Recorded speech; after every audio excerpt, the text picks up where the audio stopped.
Hello friends, ഇന്നൊരു breakfast video ആണ് കേട്ടോ. ഇവിടെ ശനി ഞായർ മാത്രമേ പുട്ടും പയറും ഉണ്ടാക്കാറുള്ളേ. കാരണം ഇവിടെ ദേവുട്ടിക്ക് ഇഷ്ടമില്ലാത്തൊരു ബ്രേക്ക്ഫാസ്റ്റ് ആണ് കേട്ടോ പുട്ടും പയറ്. അപ്പോൾ ശനി ഞായറൊക്കെ ആവുന്നിടത്ത് ആൾ ടി വിയിൽ അങ്ങനെ ലയിച്ചിരിക്കുമ്പോഴേ വാരിക്കൊടുത്ത് അറിയില്ല കേട്ടോ, കഴിച്ചോളേ. അപ്പോൾ അതാ ഞാൻ പുട്ടുപൊടി ഇവിടെ നനച്ച് വെച്ചിട്ടുണ്ട്. തലേ ദിവസം കുതിർത്ത് വെച്ച പയർ നമുക്ക് കുക്കറിലിട്ട് 2 വിസിലടിച്ച പയർ ഇവിടെ വെന്തിട്ടുണ്ട് കേട്ടോ.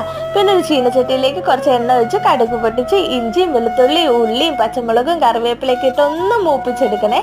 അതിലേക്ക് നല്ല ഇടിച്ചമുളകും കൂടി ഇട്ട് അങ്ങോട്ട് നമ്മുടെ പയറും കൂടി തട്ടിയെടുത്ത് നല്ല അടിപൊളി ചെറുപയർ കറി റെഡിയാണ് കേട്ടോ. അപ്പോൾ ഇടിച്ചമുളക് ഇടാൻ നേരത്തെ എരിവുണ്ടാവില്ല, പക്ഷെ നല്ല ടേസ്റ്റ് ആയിരിക്കും കേട്ടോ കഴിക്കാൻ.